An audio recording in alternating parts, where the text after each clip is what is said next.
Hey Skiba News Nation family, please make sure you like, subscribe, and share with others so we can grow the biggest truth-seeking community on the internet. Also, huge shout out to all of our Patreons. It's because of you guys we're able to do what we do. And if you want some extra content, please go to patreon.com/Skiba News Nation. We love you guys.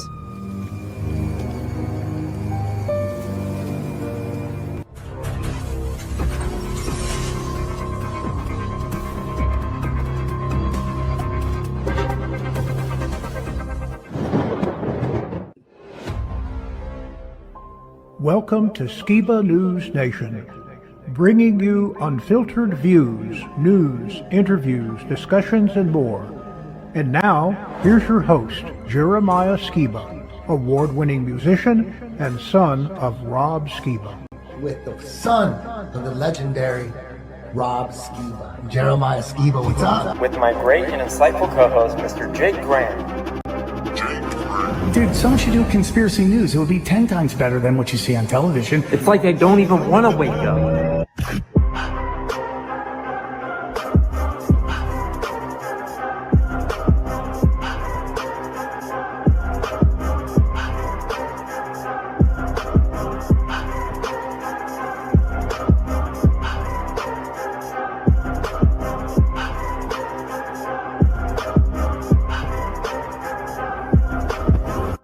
He's on a quest for truth. Hey Skiba News Nation family, welcome to episode 160 of Skiba News Nation, your weekly source of the latest news, controversial topics, conspiracies, forgotten history, and so much more. I'm your host, Jeremiah Skiba, my co-host, Jake Grant. How you doing, Jake? I'm doing pretty good. Yes, over the past few weeks, my vending machine has slowly grown, and so I got a bunch of these like vending machine balls, lots of balls. Lots of balls. And I'm excited. I'm going to put all these vending machine balls in my vending machine, and then we're going to do some giveaways. So yeah, some ball giveaways. I'm pretty excited. But that's what my little pet project. And now you guys can see I finally got the last few parts in, and my spinning UFO at the top there just to tee it off, you know. But anyways, be on the lookout. We're going to do some fun stuff in the future. Awesome, man. Well, let's get right into it. Hey,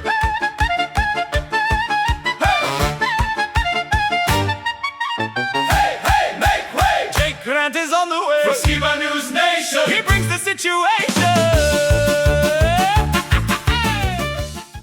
All right. Well, let's go ahead and start with something that to me is very interesting. Changing weather patterns all across the earth. Now, we're going to start with something that's peculiar and you don't often see, which is there have been tornadoes in China. At least 8 people are dead due to 2 rare tornadoes that tore through China's Hubei province, bringing destructive winds that overturned vehicles and more. And they've never had tornadoes, have they?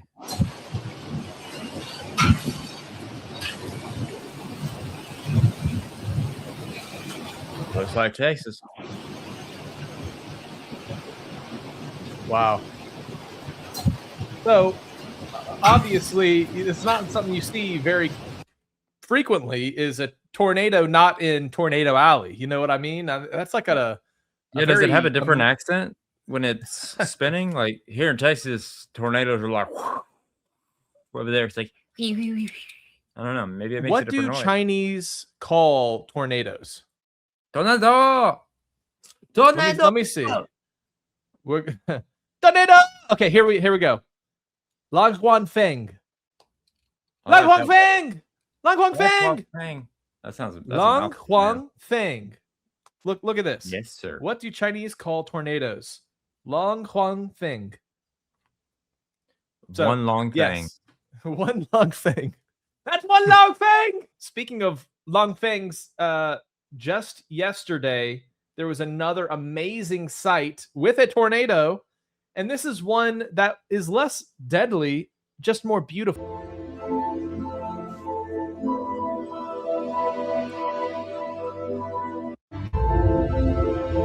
So we have a beautiful tornado in the midst of a rainbow on a lake in the midst of a beautiful area. All right. Well, speaking of Wai Mong Fang, I saw this. I'm just going to throw this in there because it reminds me of these Wenlong Feng tornadoes, but made of humans. So this is called India's Dahi Handi Human Tower. It's Wenlong Feng of humans. And in the end, they're clinging on for dear life. No, careful. They're going to fall. Oh, hold it. They're still climbing. They're not stopping. That's Wenlong Feng. How are they going that high? No, Play careful. stupid games, They're win gonna fall. stupid prizes. Oh, hold it. They're still climbing. They're not. How much would you have to be paid to climb to the top of something like that, Jeremiah? Well, I wouldn't even go to India. I would rather die than go to India, and that's the truth. And I'm sorry, that is not a racial. It's not because of the race. It's because of the dirtiness. And I would probably have a heart attack and die if I went. So I'm not gonna do that.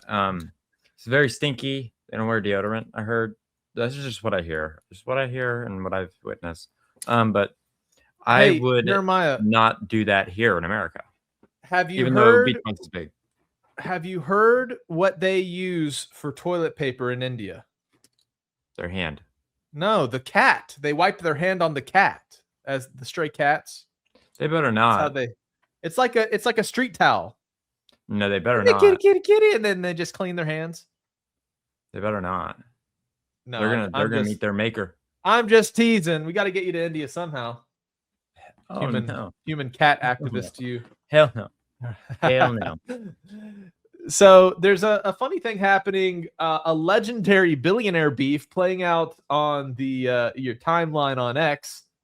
So here's Elon, calling out Sam Altman. He goes, he takes scamming to a whole new level. And then Sam Altman shoots back, homeboy, you're the one selling public market investors on short-term space data centers. All right, calling him out his whole like SpaceX data center plan. And then Elon's like, we start flying them next year. Maybe you can come see them if your parole officer approves after stealing an open source AI charity. You then stole all of Apple's phone technology. Wow. What do you plan for an encore? That's a tough to beat. So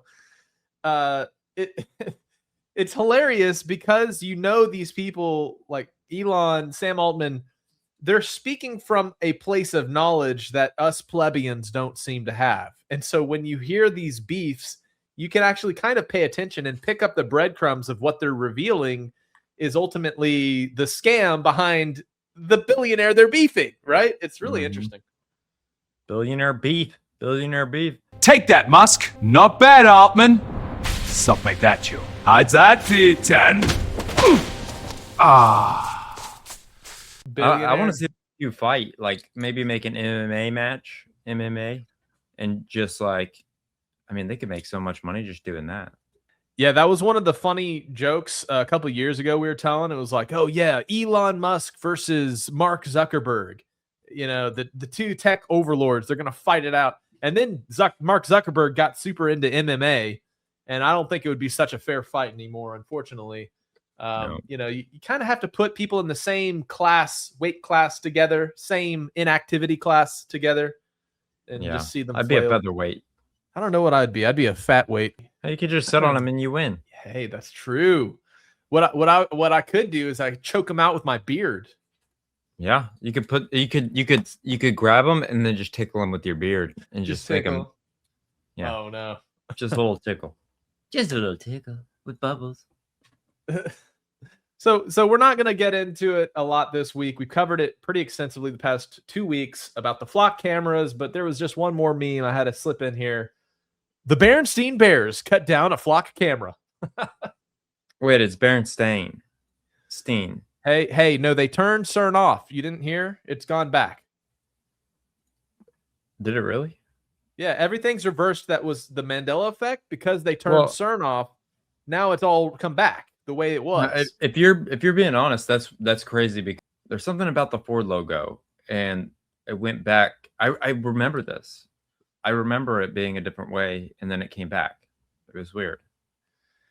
So that is what some people are claiming. I was thinking of the scene in Willy Wonka in the Chocolate Factory. Apparently, he gets a candy bar to get a golden ticket, but in the version that we all see now, he's eating a moon pie looking for the golden ticket. And the people are saying, that doesn't make sense. Has that always been in the movie? I thought he bought another candy bar, but now it's a moon pie. And it doesn't make sense because Willy Wonka put all the golden tickets in the candy bar, not in the moon pie. So that is weird. It's very significant, Jeremiah. It's not just the Mandela effect. People are claiming that because CERN has been turned off, we are experiencing time differently than while it was still on. Some people are claiming, in fact, that time has slowed down again and we're able to enjoy ourselves a little bit more. And I don't know. Have you felt like time slowed down? I don't know. What do you think? No, I feel like it's one long day all of the time. And I mean, it's all my personal stuff. So it feels like, I don't know. It goes fast, but it goes slow. I haven't felt any differently in the past 20 years of my life. You know, you reminded me of that old song. I believe I can see the future because I live by the same routine. Now, let's see here. I really wanted to share this, which is we have some other possibilities for why people might be experiencing time like speeding up in the past few years. Well, it all goes back to 2020, Jeremiah, and the fact the year of the frog. Yeah, they shut down 24/7 world. It used to be that there was a nightlife in America. Now you have to go to Asia or wherever to get some nightlife. I mean, do you remember these days? Yes. There was no such thing as nighttime. I remember going to Walmart at 3 a.m. I used to do that for a long time because I couldn't sleep. Yes, I remember that. Man. And they've never gone back. That's why we're all so depressed, because we're living in a society that's been given a bedtime of 10 o'clock. Think about it. Nobody can just go out and live their life. You know, nobody can go walk Walmart in their underwear at 3 a.m. anymore. That's why I wouldn't say in my underwear, but you know, people do. What's the craziest thing you've ever seen at Walmart? Oh, I've definitely seen some full butts, like full butts, full butt, full on crack. Yeah, a crack that was so big it's larger than my full butt. Wow, that's an experience right there. See, every time you go to Walmart, you get an experience. They're building a Costco right across the street from me, and I will not set foot in a Costco. You know why? Why? Because I probably shouldn't say this. It's kind of racist. Because they're all stinky Indians, and they're all it's just so packed, and you gotta have a card, and it's just like so stressful for me as a autistic, you know. In Missouri, it's a little different. Missouri, Costco is the gathering place of all the Hebrews of the Ozarks. They're all showing up there. Man, it's hard to go to Costco without seeing fringed people. But anyways, you know, one last point is if we go to bed at 10 p.m. because society shut down anything to do, no wonder we feel like we're losing time, because nobody stays up and has fun. Nobody goes out and, is staying up past their bedtime. And so we literally are getting half the time because they gave us a bedtime. There's the answer. That's why time feels like it's slowed down, sped up, because we're not experiencing as much of it. We're not staying up. And then now that CERN shut down, I guess we'll only see. We'll see. But yes, there is some rumblings about the Mandela effect. And that's like one of our most viewed videos on social media is Jay Dreamers talking about that exact thing. And people are like, they all feel the same. It's so weird. It's so weird seeing people like wake up in real time. You know what I mean? Also, the conspiracy of time speeding up is supported scripturally, that those days will be shortened. And we don't know what that language means, if there's some divine speeding up of the grandiose clock that tempers all of our souls. But I think it's interesting, just the fact that, I don't know, it's hopefully we get a grip on it, because we're running out of time. Yeah. Okay, let's move on here. Let's start with this alien disclosure expert and compare it with the recent outspoken witness, Mr. James Franco from Pineapple Express himself. Check this out. And I said, well, I heard that the bigger picture was a little scary. And he goes, yeah, I could see that. And I was like, you can see that? Like, scary how? Like, oh, you don't need to be worried about your safety. No, how is it scary? He goes, probably the intent. I'm like, intent? Jesus. The intent. Why these intelligences are here, what they are doing, and what they may want from humanity. According to the mysterious insider, perhaps only 10 people on Earth possess the largest part of the picture. I said, I've heard that there are very few people on the planet that have the bigger picture of what's going on. This individual said, yeah, I'd say probably maybe 10 have the biggest part of the picture, the whole picture. I was like, 10. And then I said, you investigated in official capacity for over like 16 years. Like, how many would you consider yourself? Like, one of how many? And he's like, probably one of 30. I was like, one of 30? My God. What about like Hal Puthoff and Eric Davis? He's like, maybe one of 50, maybe one of 100. Hard to say for sure. And this investigator is not the only person suggesting that the classified reality is far larger than anything the public has been told. Eric Davis also asserts this. We've recovered UAP craft. Okay, some of it's crashed. Not very many of them crashed. Most of them have been intact. I won't give the exact number is classified, but I won't give you the exact number. It's south of 40, and they all are in the United States. We have a few in the United States. We've got a few in foreign countries. I'm not at liberty to say which countries they are, but I can tell you that the majority, roughly 2/3 of them were recovered from the maritime environment, not on land. Physicist Eric Davis claims that fewer than 40 anomalous craft have been recovered, that most were intact. He also says their creators were not human. The craft that have been recovered are not of this earth. They're not made by human hands. They are not from this planet. They are not human. They are an alien technology, whatever the word alien means. Are they extraterrestrial? We don't know. We don't know. What motives do they have? Well, we need anthropologists and social psychologists and philosophers to figure that out because they haven't communicated that to us. More recently, Congressman Matt Gaetz stated that the term hybrids has started to appear in informal and speculative conversations within certain circles, suggesting possible programs or concepts that have not yet been publicly clarified. He said that there was a military brass person, he didn't describe their rank or anything, but that came into his office and told him about hybrids. Locations of hybrid breeding programs where captured aliens were breeding with humans to create some hybrid race that could engage in intergalactic communication. An actual uniformed member of the United States Army briefed me on that. A uniformed U.S. Army official walks into a congressman's office and reveals a secret operation, living aliens in forced breeding programs with abducted humans. The whistleblower detailed to former Congressman Matt Gaetz a nightmare scenario involving humans being taken from certain zones. Wait a second, you had whistleblowers tell you this kind of thing to you? What they explained is that the military ran a very secret program where aliens were in forced breeding programs with humans that had been abducted from war zones and from even caravans, migrants. What the whistleblower was telling me is that there were like between 6 and 12 locations around the country where this happened. At the time, Gaetz's legal counsel thought the soldier had lost his mind, but after 8 years on the Armed Services Committee, holding special compartmentalized clearance that gave him access to DARPA's deepest secrets, Gaetz says he's witnessed data that defies human science. What do you think President Trump knows about UFOs? This is what I've heard, that he's been briefed. I don't know if it's fiction or not, but it was that Trump was, during that briefing, he was told that there are hybrids, that there's hybrids that potentially live amongst us, and that Trump's response was, "You mean like Adam Schiff?" All of these statements prove nothing by themselves, but taken together, these statements point toward the same classified question, not simply whether anomalous craft have been recovered, whether contact has already occurred, whether agreements were made, and whether the handful of people who know the largest part of the picture are afraid of the phenomenon's intent or of what our own governments agreed to. Okay, so this is kind of the fodder that's filling up our news feed.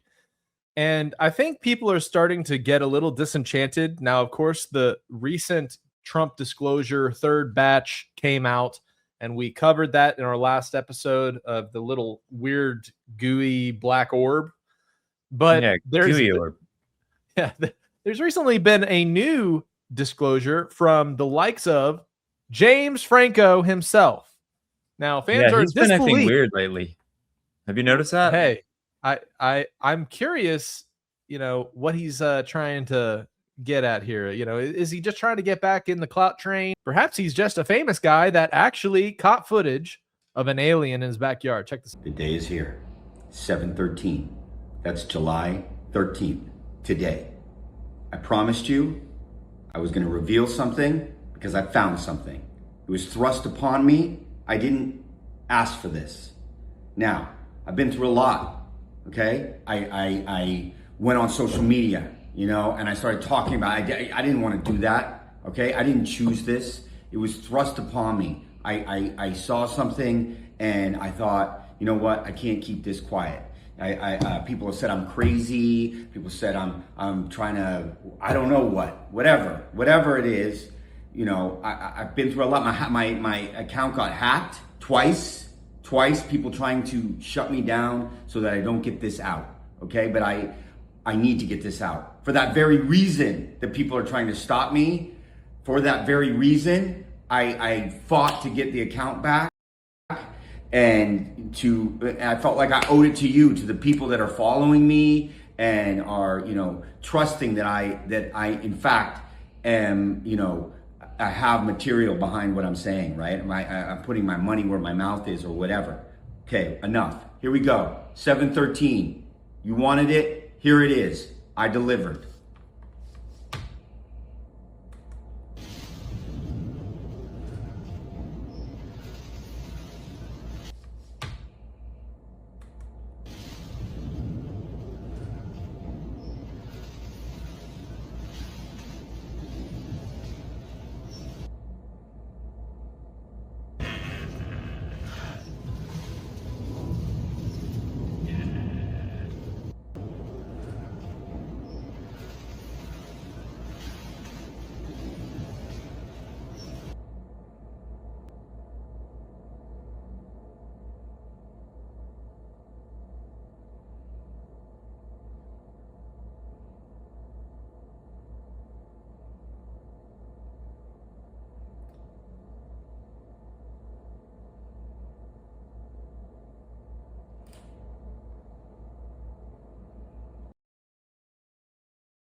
Oh man. So to me, it's funny. I mean, I'm getting really kind of jaded at the way that the alien disclosures coming down. It's a lot of gaslighting, I feel like, but at the same time, we'll see. We'll see. Perhaps Or that will was we? real. Do you think anything the government ever shares with us will ever be true? I don't think the government will share anything ever with us. Like, we will never know. I don't think they tell the truth even 50 years later when they disclose the truth. That's what They're I'm saying. still lying. There is no, they're still gonna lie at the end of the day. They don't care about us. Oh man. Well, in kind of an interesting people and event story, there's somebody who's organizing something that's called World Clap Day. Have you heard of this, Jeremiah? No. Well, apparently in August, we'll see here in a second when I show the clip, everybody in the world, or at least this guy is trying to organize as many people as possible, are on a single synchronized space of time going to clap. Here it is. Are you going to be a part?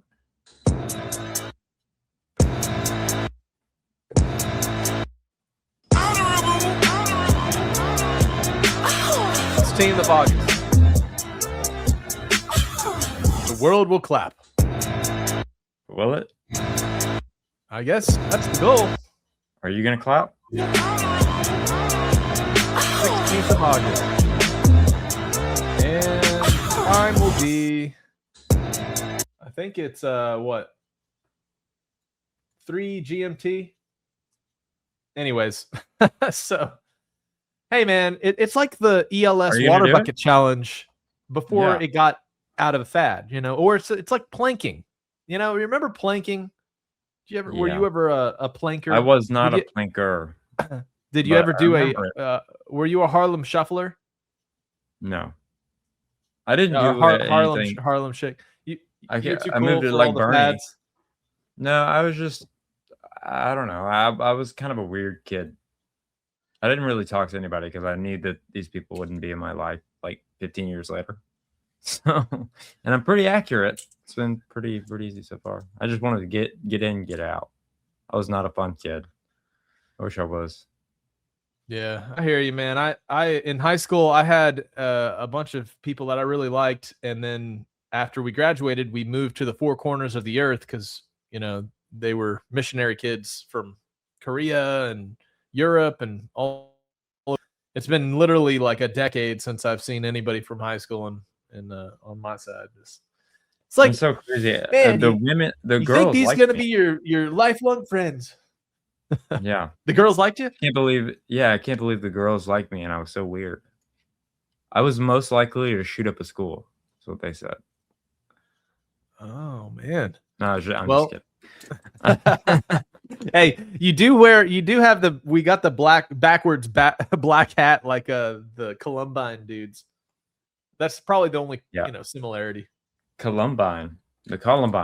Let's check this out. There's this hilarious video that's chopped by the Iranian propaganda machine, and it's depicting the story that Lindsey Graham has actually been taken out by poison, and this is right aligned with all the assassination threats on the president. Check this out. Sure.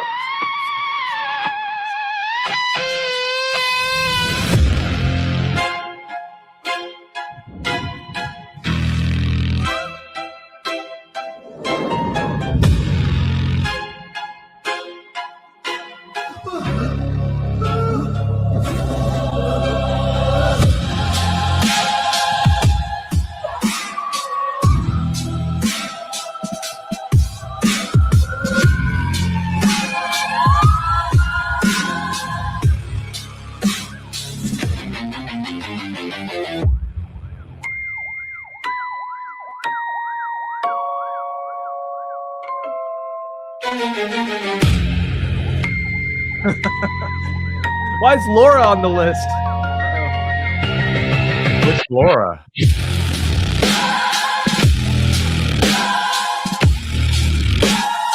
Laura Ingraham, maybe? Are they trying to tell us who's next? Iranian media claiming that through Lego AI video, that they poisoned Lindsey Graham. It's possible, man. There have been some very serious threats. Just yesterday, there was another announcement that we're full on back blockading Iran. This is really interesting. In response, Iran has also been putting out warnings like this that Iranian Revolutionary Guard Corps declares to all neighboring countries the time for restraint is over. Iran will now target the infrastructure belonging to the American Zionist enemy, the UAE, Saudi Arabia, Kuwait, Bahrain, Jordan, Qatar, and all their partners.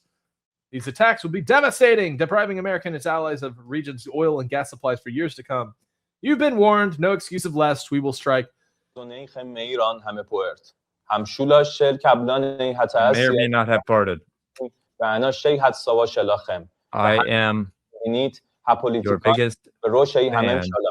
I love Mr. Bob's. Oh, sorry. I was reading that's some crazy writing, huh? Yeah.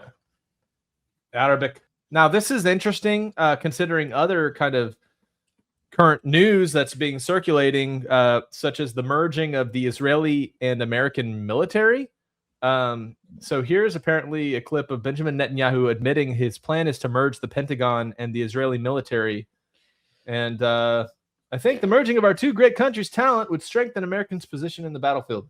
No, thank you. Very interesting.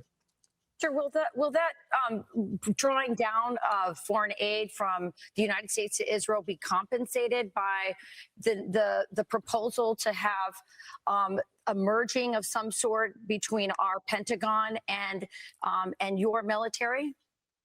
Yeah, I'm calling We it are their military. a partnership. So we take away the money that is given to Israel, which is which is one part. But the other part is we co-invest in equal measures in the new technologies that are needed to give our military and your military the advantage. So there are some unbelievable projects. So we invest jointly and take the fruits equally. You move from aid to partnership, and I think that represents what Israel is. And remember, the other thing is that we share with America unbelievable intelligence to save American life. General Keegan has said that when he was working in American intelligence, what Israel was giving the United States was worth, he said, 5 CIAs. Now, I'm not trying to be mathematically exact, but Israel's contributions to America's defense are important. Our technology is, as Elon Musk would say, and since yours is incredible too, and you're the great champion of liberty and free markets, I think the meshing of our two great countries of talent would strengthen the America's position, competitive position, both in the economic marketplace and in the military battlefield in many important ways. So that's the idea. The idea is to take away aid, one-sided aid, and move it into bilateral investments for common benefit. It certainly. Okay, it's very interesting considering there's like now alleged genocide claims from what they're doing in southern Lebanon, videos of white phosphorus and all that kind of stuff being used on like villager towns. But of course, there's still Hamas and Hezbollah and all these terroristic organizations. Just everybody be scared. Ooh, scary. So it's a complicated topic, and I think people that have already felt like the better interests of the United States of America are not being served because the secular nation state of Israel pushes the envelope. And world order. Yeah, very interesting. Although we love the Jews and the Torah keepers, just not the baby eaters. Yeah, not the foreskin eaters. No foreskin eaters here. Average people, like, this is what's crazy about the human mind, is that a lot of people understand when something's funky, but they might not have the critical thinking skills or the IQ to be able to really verbalize why they think it's funky.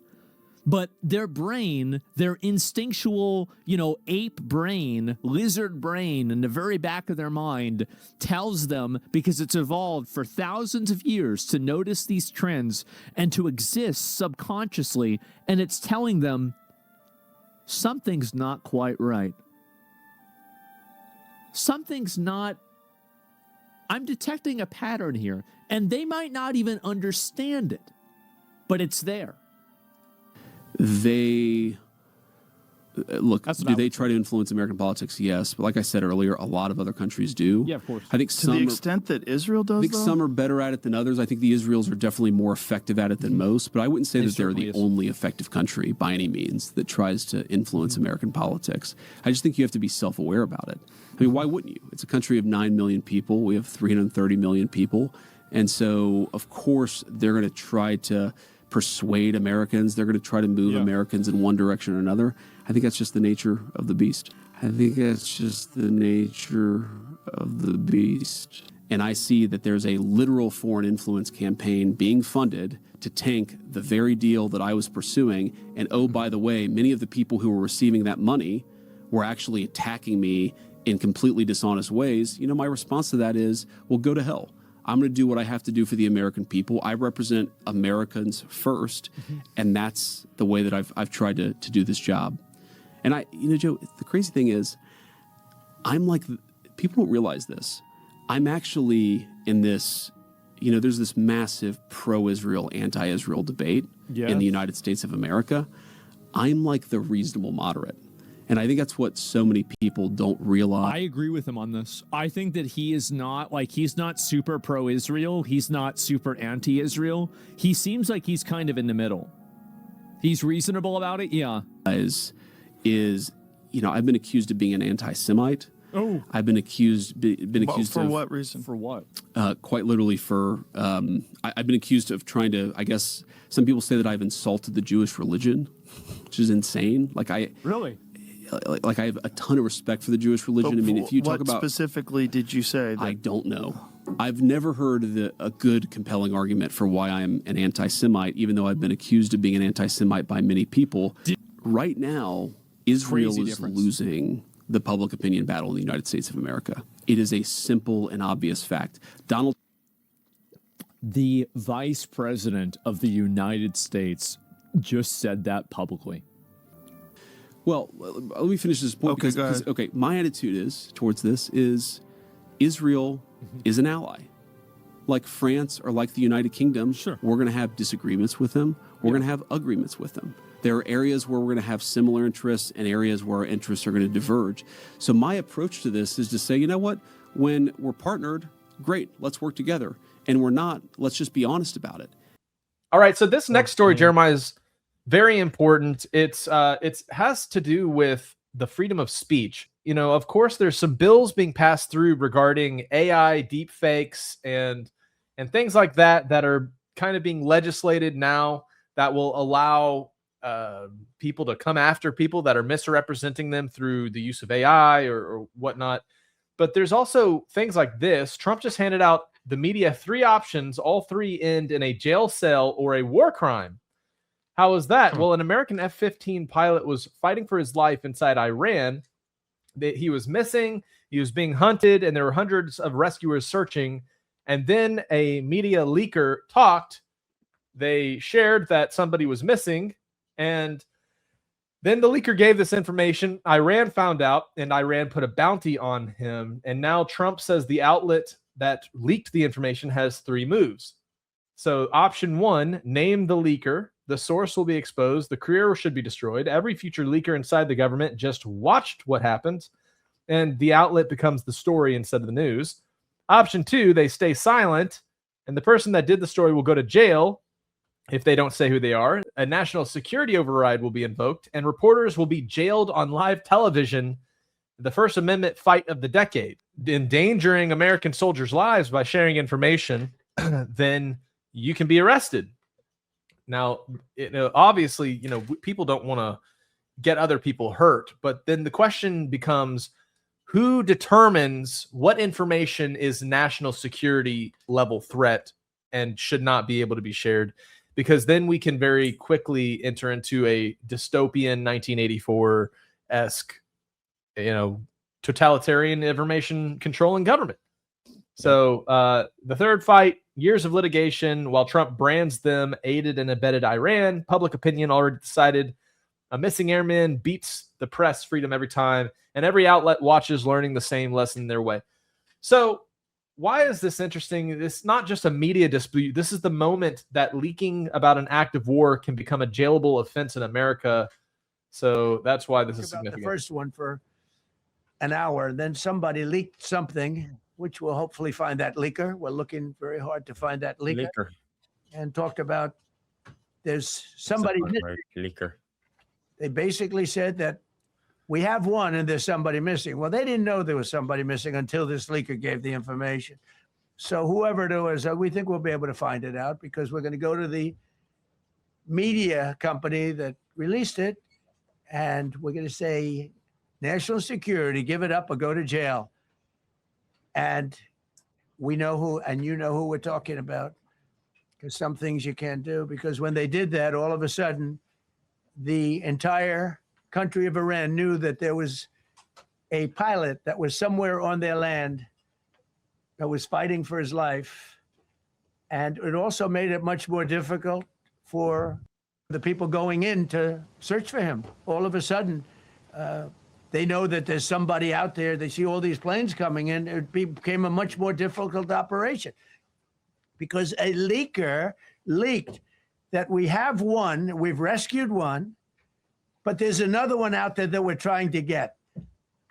So actually, the country, Iran, put out a major notice, you all saw it, offering a very big award for anybody that captures the pilot.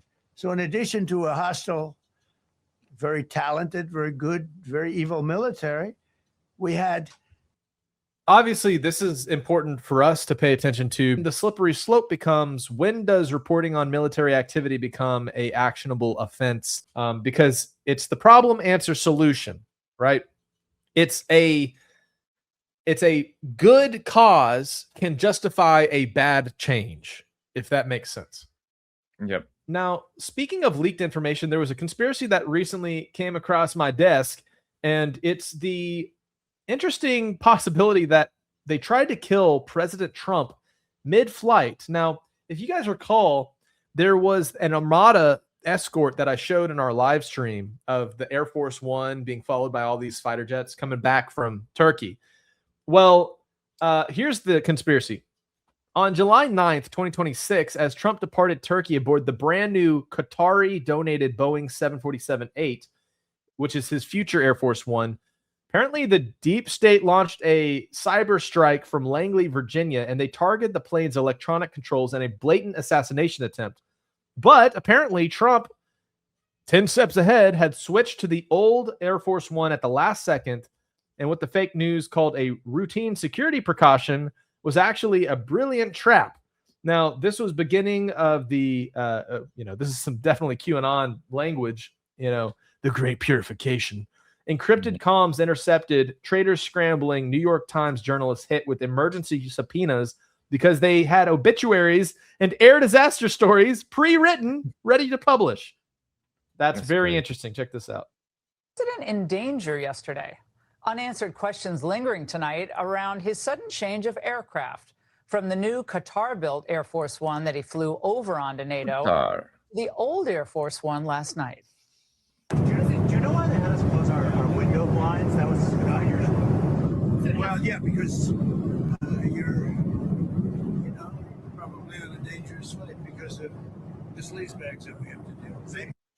He says it was so the troops could see the new one. Okay, but the Wall Street Journal is reporting tonight about a new Iranian plot to kill Donald Trump.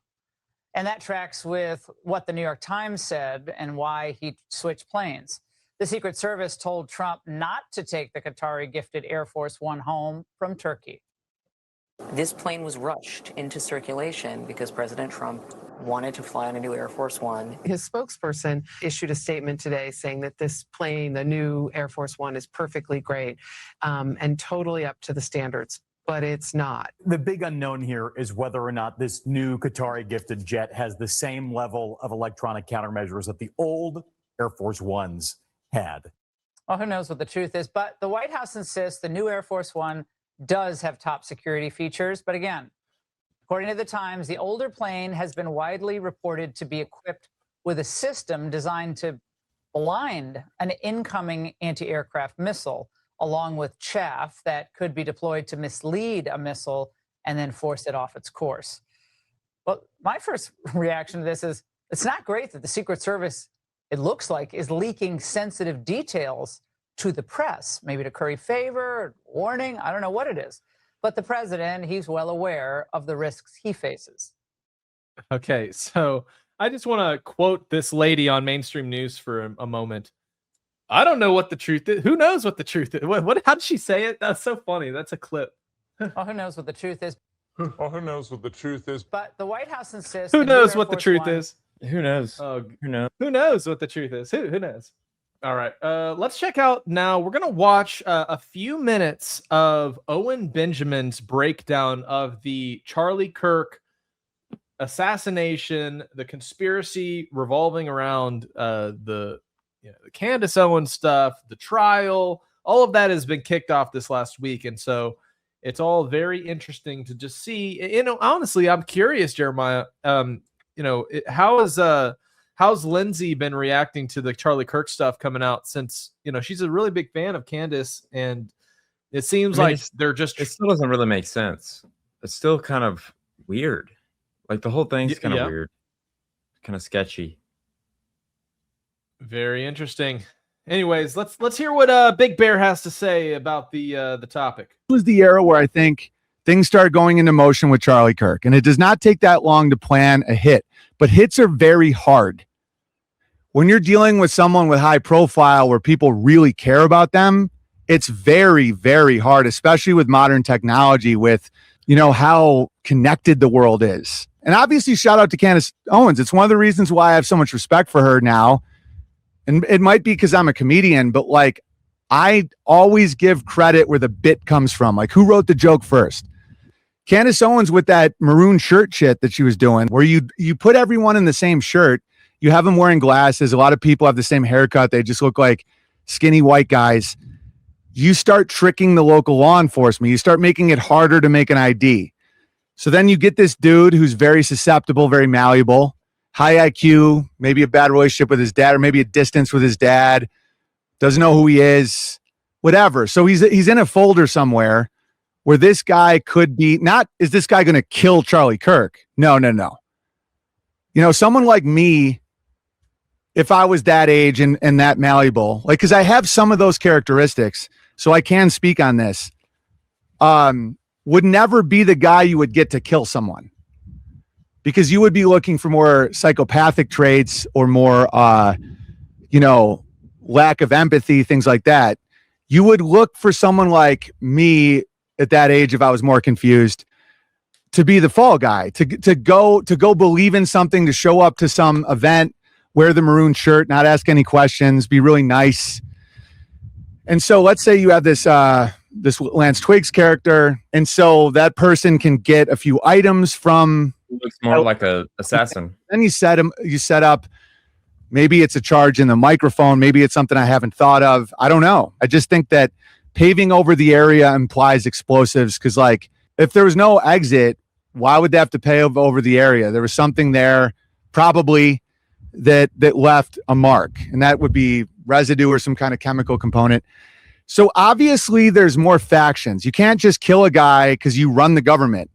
You have local, you have state police, you have the feds, and every single man is different. Like when I talked about the word honor means price, like what is your price?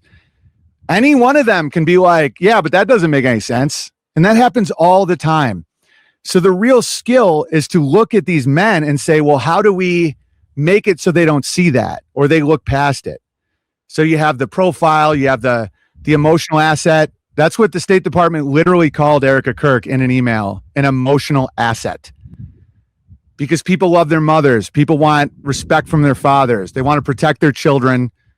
If someone's in a wheelchair, if someone's a widow, if someone has just went through a great loss, that's called an emotional asset, because that will blind someone from criticizing them. Someone is escaping a Holocaust, right? And this is just instinct with predators. Like everybody from Ted Bundy to FDR knows that if you put your arm in a cast or you're in a wheelchair, you'll get sympathy from women with strong maternal instincts. I think there's a type of Judeo-Christianity that's pretty much a death cult, where unless they get the world to turn completely on Israel, Jesus doesn't come back. And it's better to, quote unquote, send Charlie to heaven than him going down this path. So let's take a look at this post. This was April 2025. He said, the war drums are beating again in DC. The warmongers worry this is their last chance to get the white whale they've been chasing for 30 years, an all-out regime change war against Iran. And he's not wrong. So imagine if you have these people and this is their white whale. They have to get rid of Iran, because if they get rid of Iran, their children will be safe and Jesus will return, whatever it is. So there's some very motivated people, and they happen to be a part of a $10 trillion war machine that's been going on for thousands of years. A new Middle East war would be a catastrophic mistake, right? For the general population of America, that is true. For shareholders and stockholders of Raytheon, or if you're a member of a Judeo-Christian death cult, that is not true according to them. That the best thing possible is a war with Iran. You get America into debt. You get the bases destroyed in the Middle East, because according to their eschatology, the end times prophecies, America has to be humiliated before Jesus can return, and everyone has to turn on Israel. And so this guy, who's very politically connected, so he has the ear of the entire youth, the crop of dudes that is going to be the foot soldiers for this war, this apocalyptic war, love Charlie Kirk. Like Charlie Kirk never had to have a media campaign saying he was a good person like Erica Kirk. He had Trump's ear. Charlie Kirk is one of the main reasons Trump got elected, because he saw these underrepresented demographics. A main thing about politics is an underrepresented demographic, a previously alienated group. Like with Obama, it was a certain group of blacks where they thought that the White House is always going to be white and they were not represented. And so to get them to vote gave them this massive advantage, because you have your red team, blue team, and there's such a stalemate there that if you can get, and so they looked at Trump and they said, there's a type of working American that has checked out, that ever since NAFTA, their relative income has stalemated. The houses are going up. They're constantly made fun of in the news, and they don't give a shit who's in the White House. Let's appeal to them. What do they like? They want these parasites to be called out in public, almost like an honest liar. Like, yeah, politics are full of liars. At least this dude isn't pretending he's not, right? So Charlie Kirk was grassroots leadership to get that demo. He's a brilliant guy, kind of autistic. That's why they could slip Erica Kirk in there. I don't think he understands women at all. But I think he understands politics and a lot of these things very well. And there's a genuine sweetness to the guy. So he's doing these debates. And so then along the way, and he's taking millions of dollars from Zionism too. And he thinks he's a Zionist. And then there's a turn. And just look at how damning this tweet is. And bear in mind that his former friend, quote unquote friends, are saying that, oh, Charlie didn't even run his Twitter. So you're saying he's a liar, that he let someone else post this and he didn't believe it?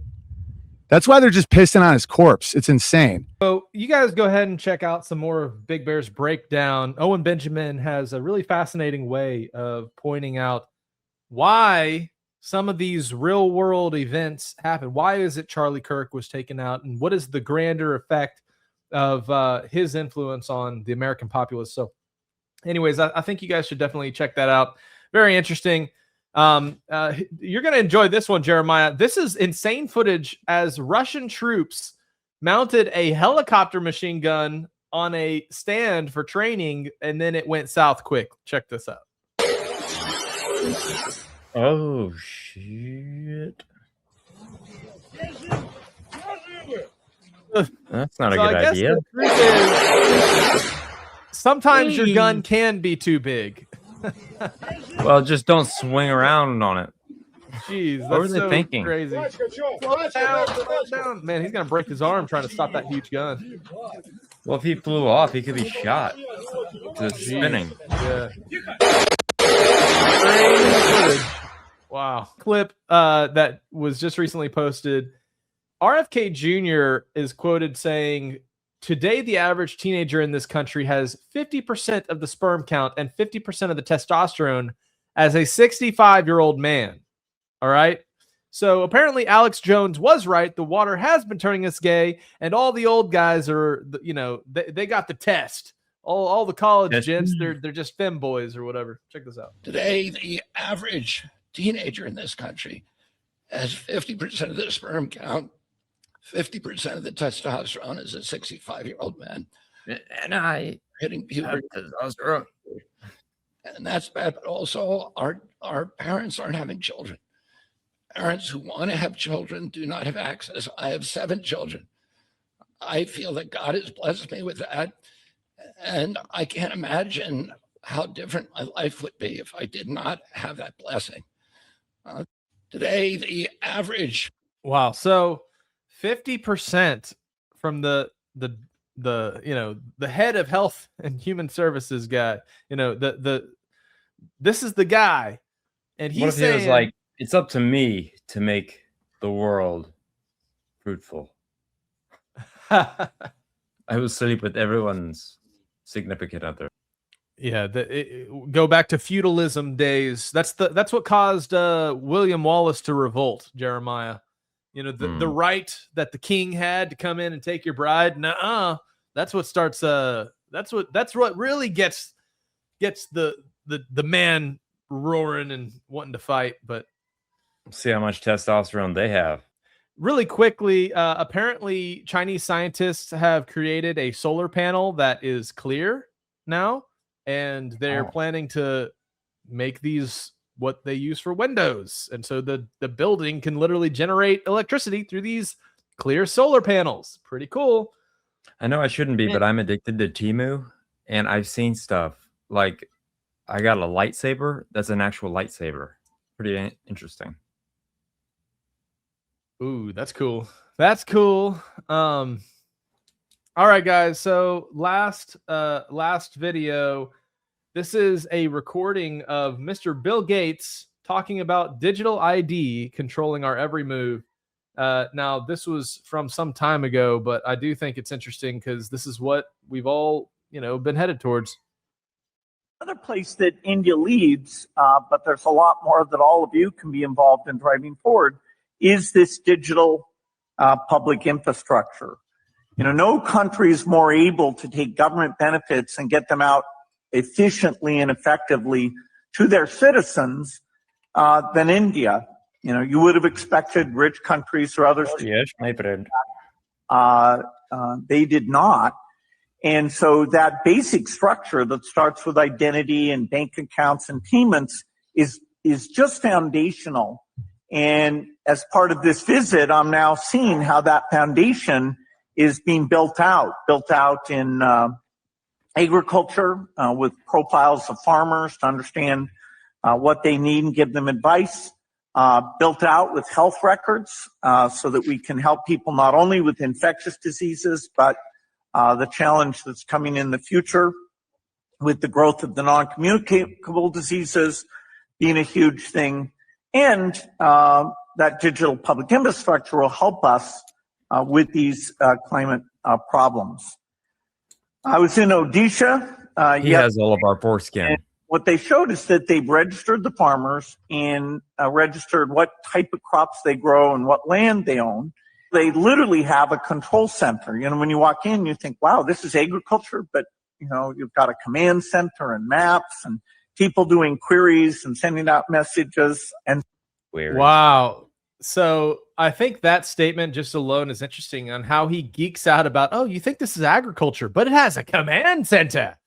It's much more controllable. Yes. But I mean, let's just be honest, guys. When it comes to actually surviving, how is it that we do so? Right? Well, you're a serious gardener when your neighbors don't recognize your face, because usually that's not the end that they see, because you're toiling. You're toiling.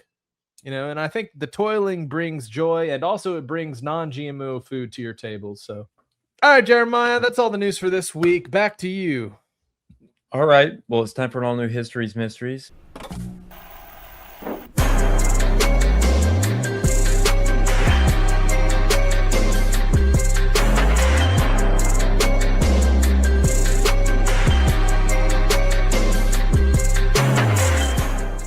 So I've been on a music conspiracy. I've been going down this rabbit hole. They've been doing it for years, since what is his name, Oliver Tree. So this case, I think, is the most credible case of people being murdered as musicians when they want to do their own thing.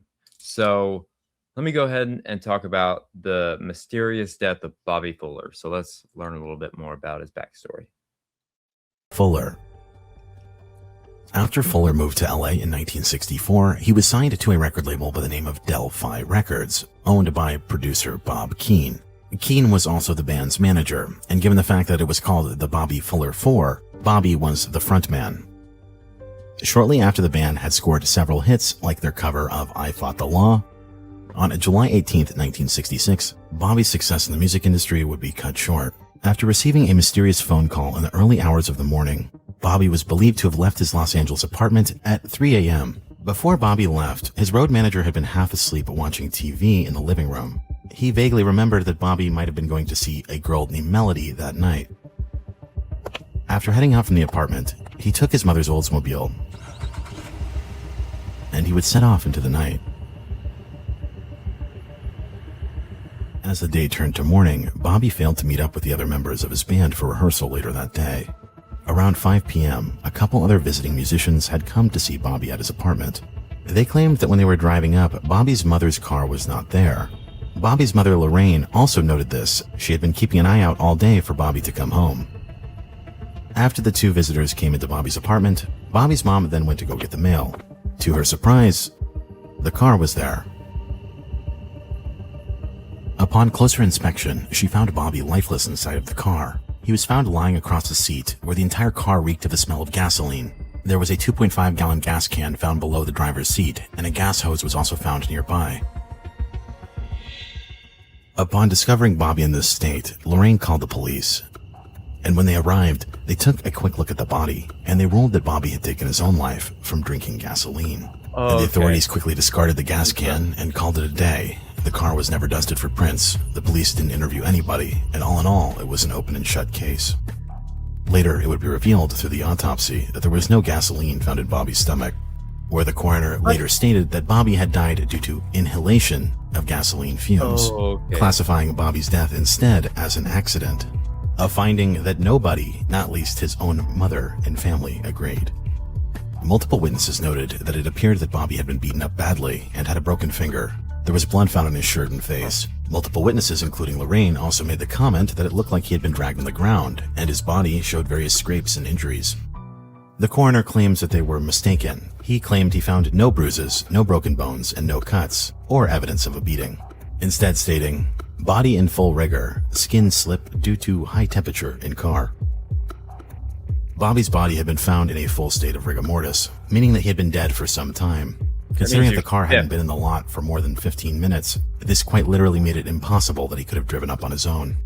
And given the sheer amount of gasoline found in the car, it appeared that someone had been... Dude, think about Nirvana. Think about Kirk Cobain, okay? All of it is impossible for him to have pulled that trigger, but yet that's still the story. It's like they think we're retarded and we won't look into this stuff, and this was the OG, you know? Just moments away from setting it ablaze.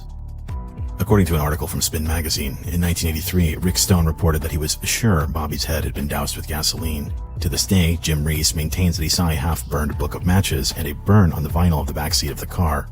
Assuming the car failed to light, this meant that the persons responsible were lurking nearby. Rather interesting when you factor in that Bob Keane had just so happened to magically appear at the scene within moments. Okay, now we're going to be talking a little bit more about why the case doesn't really make sense at all. So let's continue. Now, Bobby's story is essentially a cautionary tale of what can happen in the music industry. And to quote Rod Crosby, the lead singer for the band The Intruders, Bobby Fuller was vulnerable by virtue of his honesty and naivety. If he had been a streetwise, bitter person, maybe he would have survived. He lived on a high plane of idealism and fantasy. He was swept into the maelstrom of rock decadence and was a victim of a ruthless business. Essentially, Bobby had become worth more dead than alive behind the scenes. He had a life insurance policy taken out on him for about $850,000, while all the other members of the band had policies at around $100,000 each. In the days before his death, the band was on the verge of breaking up. One member was getting ready to return to his family after touring. Another member was likely to have been drafted into Vietnam. Infighting was rampant, leading to Bobby replacing one of the members, and the two musicians from earlier were new potential replacements for his current band. Essentially, Bobby Fuller had had enough of his management, between them failing to fulfill orders for his recent single, and the fact that Bob Keane had been micromanaging their sound, often making artistic decisions, which led to their worst financial failure, trying to get away the Magic from his Touch, label. which in spite of heavy promotion through payola, it There's a still pattern was not here. a commercial success. But that wasn't the only financial problem going on behind the scenes. The label had wanted Bobby to continue touring. He decided to bail on that. Had Bobby walked away, the label would have presumably incurred a large financial loss between the recent failure of the Magic Touch and the tour that was cut short. But if he were to conveniently die in an accident, let's say a mysterious car fire, then the label could easily turn a profit. Had the coroner ruled it being self-inflicted, the label would not have been able to collect due to a common clause in life insurance policies. Then in the months after, the coroner switched the death ruling to an accident. Conveniently, this was the most lucrative outcome for the label. Now, clearly there was something off about the way the police and the coroner handled this case. I should add that the police have never once refuted the timeline of events I've shared with you. You know that all too often when you see this type of behavior from officials, it's usually a pretty big hint that you're dealing with matters pertaining to organized crime. Additionally, in Bobby's case, when 2 private investigators were hired to look into his death, both of them quickly quit the case. Both refused to talk to the press, and one had claimed that they had been threatened. In the days after Fuller's death, 3 mysterious tough guy types showed up outside the apartment of another band member, Jim Reese. They had essentially broken into his apartment only to find that he wasn't there. Jim to this day swore he had no idea who they were, but it definitely concerned members of the group to the point that they were thinking that they could have been next. So, yeah, just crazy stuff, man. I mean, as of right now, what are your thoughts? I mean, this is cut and dry. Like, he was murdered, but they're not saying he's murdered. They make him sign the death clause, and then he wants to get away from his record label, and then they're like, oh, well, we'd rather make more money dead. And the police are in on it. It really seems to me like this repeating pattern. You can almost trace any artist that's trying to leave their label that has a suicide death but's ruled an accident or something like that, because there's certain insurance things that only work if they didn't off themselves, and that was an accident, and then okay, we get the money, we get the rights, because money makes people do evil things, because the love of money is the root of all evil. That's why I've always said I hate money, because it turns everybody against each other. It's not good for anybody. Like, it just, I don't know, but I don't know how society would work that way. I mean, he was really worth more dead than alive at that point. And they make you sign these record deals. They make you do these things. Like everybody that wants to be like a signed record label musician, you really don't, I promise. Because even from independent label stuff, you see dark things. You don't want that for your life. So just a forewarning. I'll talk more about what I went through some other time, but let's go ahead and talk about this. I call this one the deal with the devil. So were there any ties to organized crime? Many sources on this subject bring up the silent partner in Bob Keane's business, a man by the name of Larry Nunes. Larry Nunes was essentially the man financing Fuller's career, and Nunes was the actual beneficiary who was set to cash in on Fuller's death. Now, the key word here is silent partner. Organized crime is notorious for using frontmen for almost all of their business dealings, and to quote the Chicago Tribune, as the schemes got more complicated, mobsters needed the help of lawyers, politicians, and frontmen with relatively clean criminal records. It was a Faustian bargain. Now, if you're unfamiliar with the term Faustian bargain, it essentially means a deal with the devil. Throughout history, there have been a number of Faustian bargains, but in present day, you'll notice that almost every person who claims this comes from the entertainment industry. You're still out here doing these songs, you're still on tour. I do, but I don't take it for granted. Why do you still do it? Why are you still out here? Well, it goes back to the destiny thing. I mean, I made a bargain with it, a long time ago, and I'm holding up my hand. What was your bargain? To get where I am now. Should I ask who you made the bargain with? with the chief commander. On this earth? And this earth, and then in the world we can't see. Bob Dylan has quite literally been playing a never-ending tour since 1988, adhering to a heavy booking schedule of 100 shows a year. He crossed 3,000 shows in 2019. And despite him being 80 years old, his vocal performances becoming unpredictable, and him randomly changing the lyrics of his songs on a night-by-night basis to the point that they become unrecognizable, he's still touring. It sort of makes you wonder if there's something preventing him from retiring, especially given the fact that the overarching data on this industry shows that most musicians don't live to the age of retirement. But all you need to know for now is the fact that at least one of these interpretations includes making a deal with the underworld. Is that not insane? Like, that's real. That's real life. I've definitely heard that clip before, and it's the crossroads. What is that old There's another Robert famous... Johnson. Robert Johnson went down to the crossroads and went down to the crossroads. And that's, I want to cover him at some point, but this was an old History's Mysteries that I'm now, because I'm putting all these things together, and it just makes sense to use it now because, you know, all of these things parallel with each other, and it's just so interesting. And it was so long ago when I played it that it's going to be like completely new to people that are seeing it now. But in the context of people, you know, what they're seeing with the Oliver Tree and just everything, it's just all weird. It's retarded and weird. And yeah. Before you play the last clip, I mean, just look at the name of the record company. It's the Oracle of Delphi. And if you guys know, you know, what the Oracle of Delphi represents, it's like this Grecian cult, right? It goes back to ancient, you know, Roman and Greek culture, where they'd go and they'd find this drugged up woman that was enslaved by these men, and she would be given all these drugs to then like prophesy and tell them, you know, it's the same scene as, you know, King Leonidas in the 300 movie, where he goes up and, you know, talks to this oracle. But the truth is it's just these controllers pushing their own agenda, pushing their own corruption. And that's what you see in that 300 movie is the men who control the oracle take a bribe and then give out bad advice and stuff. And so the fact that they're naming themselves after this pagan kind of ancient oracle, it shows you already they're probably on the wrong track. You know, no wonder they're teaming up with the guy who made a deal with the devil. Yeah, it's crazy. So crazy. And it's every industry, every major corporation, it's crazy. Let's just play this next clip. Bob had claimed he'd partnered with Nunes in 1964 when he needed money, and he wrote in his autobiography, "I had wondered if I had made a deal with the devil. I had heard that Larry had a reputation for being associated with the mob, and as it turned out 3 years later, a relationship ended in deception, dishonesty, and murder.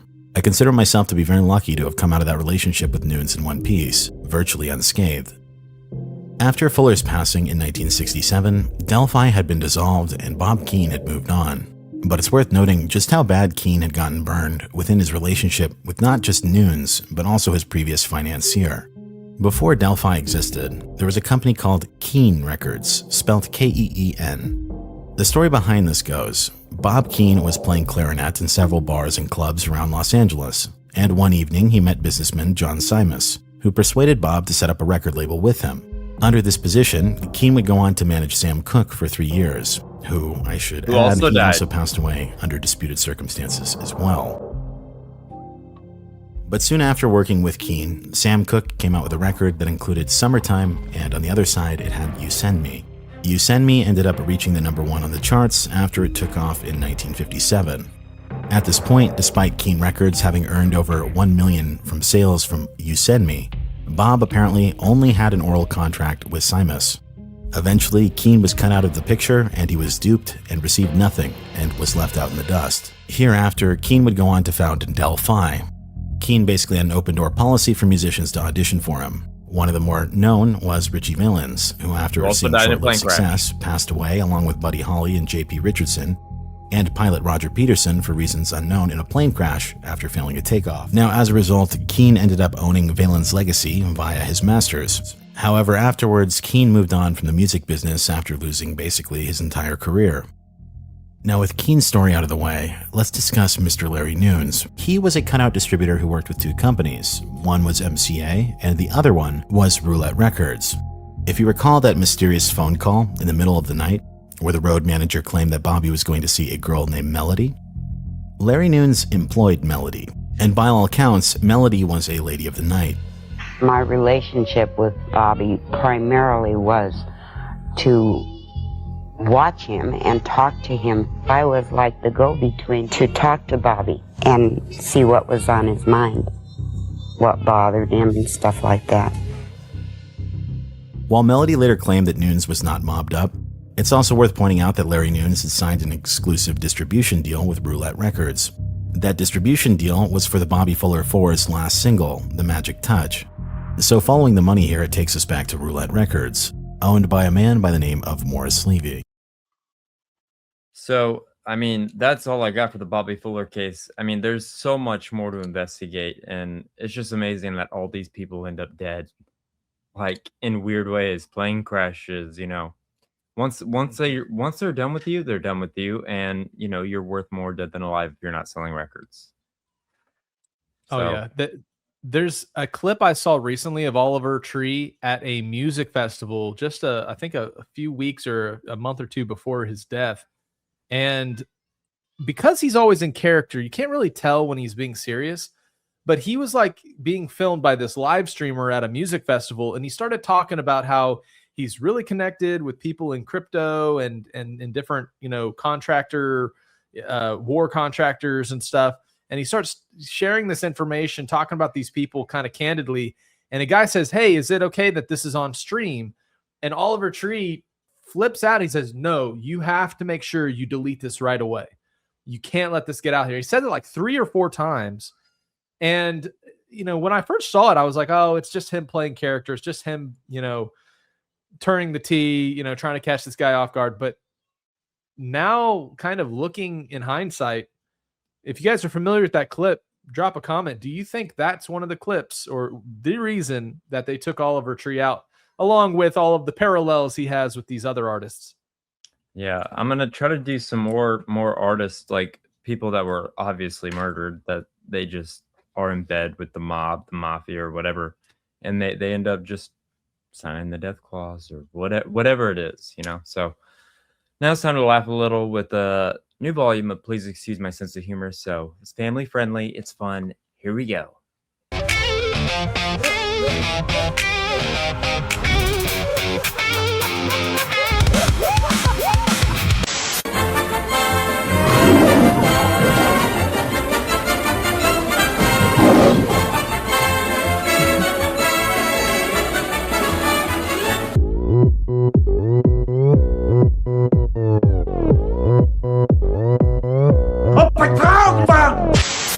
What do you want?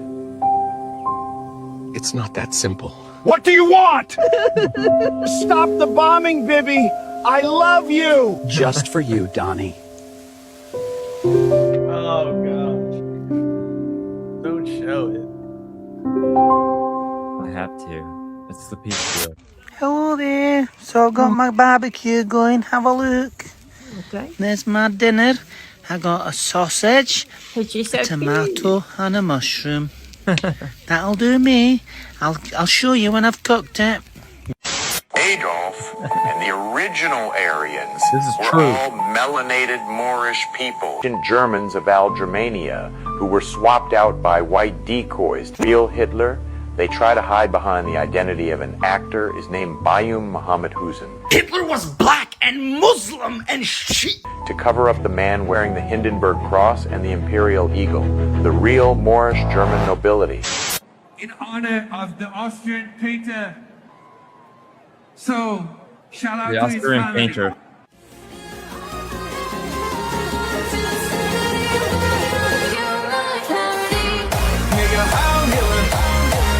Can you really play that? You niggas are not ready.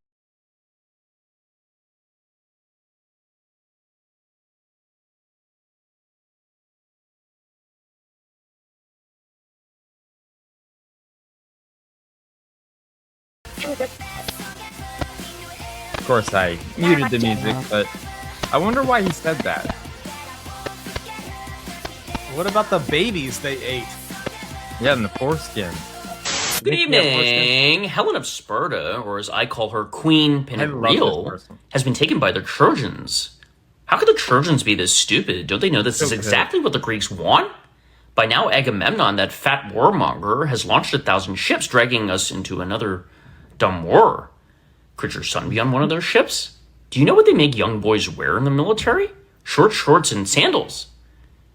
He's probably doing butt stuff on a beach with another man right now.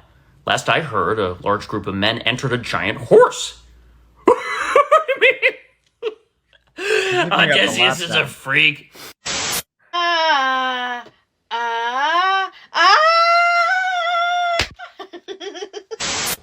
So this is for all you douchebags out there, which is probably most of you. Can you read it? Do it. It's backwards.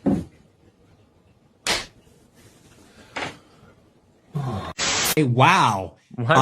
Goyim are subhuman.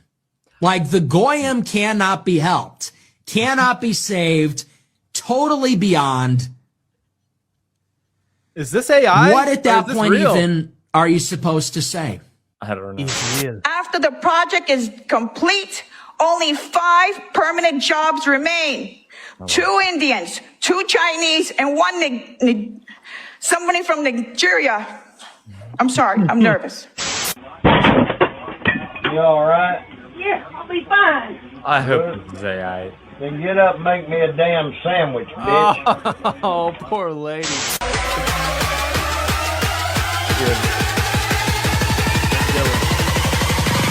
You fat beanie baby collecting boomer bitch.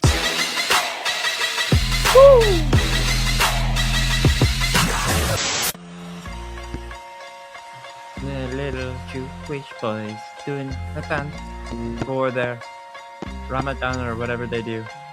Crip walking.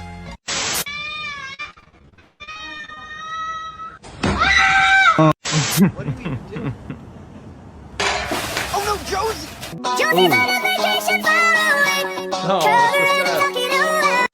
You don't know Jack, son.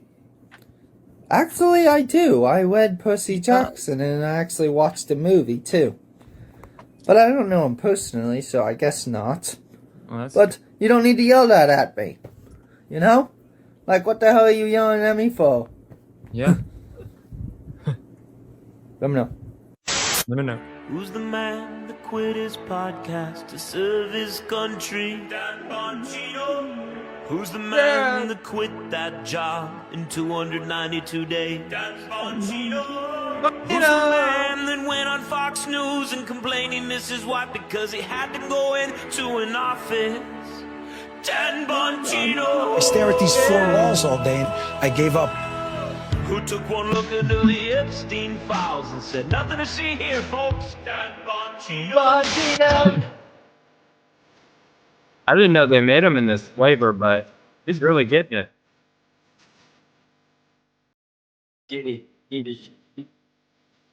He's just having the time of his life. That's why I love people like him. Everything is, you can't have a bad time. Hey, Niagara Falls.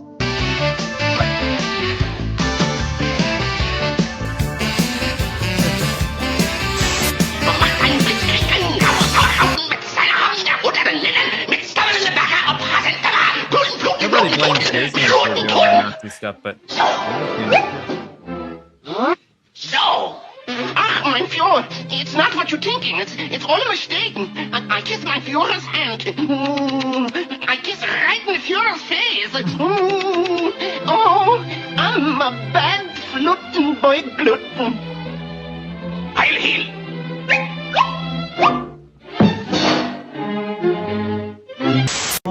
Chris, right now, all demons come out of his mouth. Go!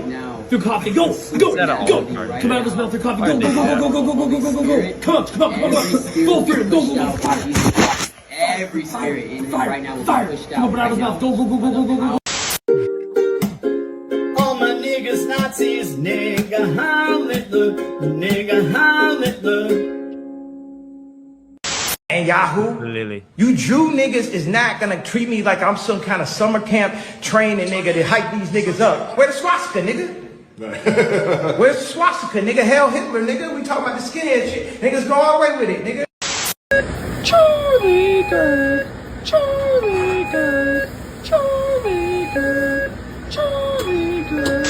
Y'all heard this one yet? There's no Charlie Kirk. Charlie Kirk and Netanyahu, Charlie Kirk and Zuckerberg, Charlie Kirk, he got shot right up in his face. Oh, fuck!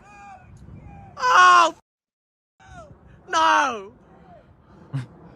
No!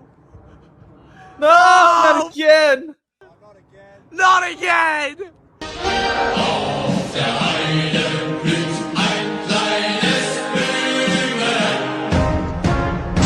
What is better than hearing I love you? Nigger, nigger, nigger, nigger, nigger, nigger, nigger, nigger. Not here, Kitten Whiskers. Daddy will discuss it later, when we get back to my bachelor pad in the swamp. That's a live action. Benjamin Netanyahu has tried to communicate with me through this streetlight for the past 30 minutes. I don't know Morse code, but if anyone does, this is urgent. Please get back to me.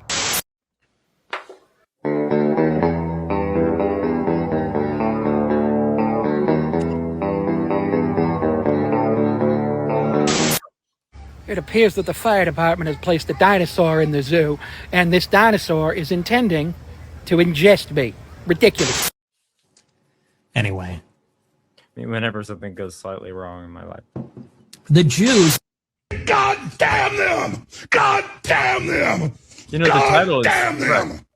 God fucking damn them to hell! They should complain about the children being effed with! God, ugh. Ugh, not me showing you! You think I like seeing this crap? You think it doesn't piss me off? Let me tell you, I'm ready to kill people. I'm sick of this not literally.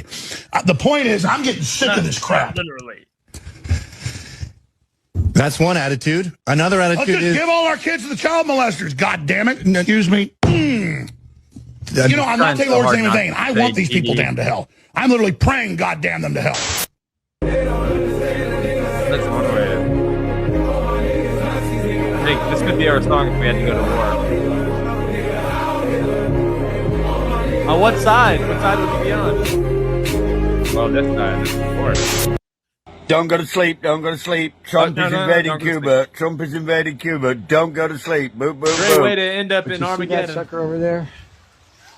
0 to 60 in 4.1 seconds. Those identified 11 babies who contracted herpes from the oral part of the circumcision. 2 of them died. The Centers for Disease Control has stated the procedure is not safe. Not only is it a safe method, it's the safest method. Rabbi William Handler calls this a direct attack on the ultra-Orthodox Jewish community and its customs, and says government is overstepping its bounds. Cantor Philip Sherman says he's performed more than 20,000 circumcisions, 6 just today. He says this is not about Jewish tradition, but rather everyone's well-being. Now, today, we know that germs can be transferred, diseases can be transferred from the baby to the moil, from the moil to the baby. I should never buy griveness from a moil. It's so chewy. So therefore, you can continue this custom by using a sterile tube, a gauze pad, and the rest of the bris is fine. They are starting to see I was right all along. So, diggity hey. I don't know if it's the same guy, but same haircut.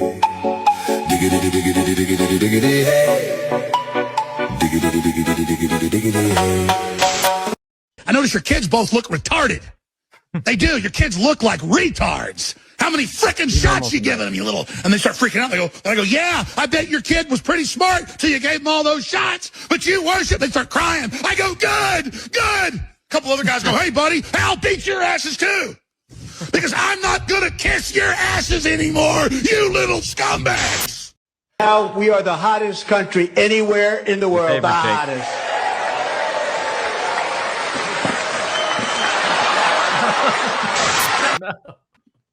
If I ever give a speech, I expect you to do the same thing. Yeah, No, I'm I'll just be kidding. that excited. I promise.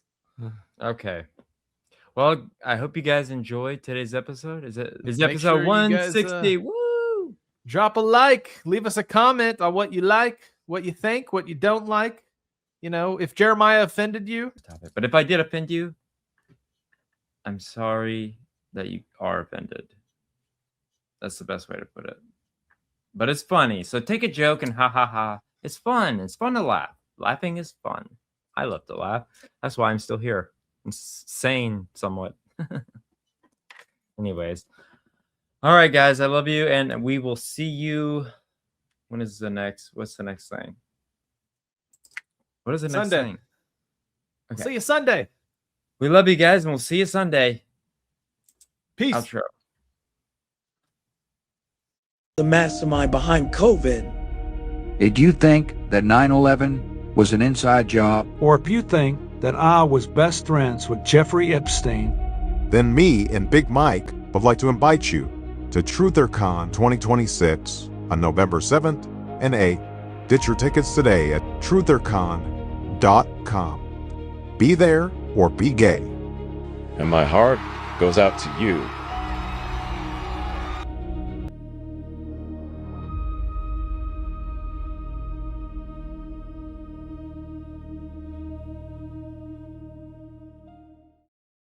If you like what we do here on Skiba News Nation, please like and subscribe. And also share with others so we can grow the biggest truth-seeking community on the internet. Huge shout out to all of our Patreons out there. If you like bonus content, you want some extra Skiba News Nation stuff, please go to patreon.com/Skiba News Nation.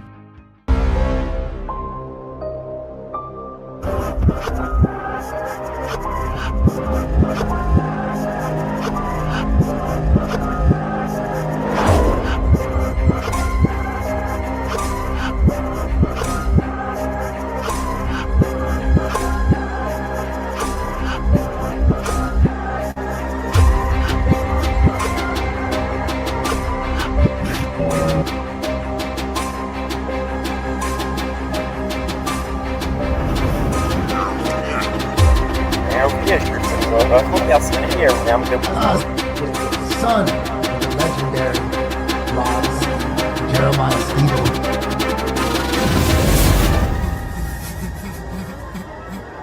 It's like I don't even want to wake up.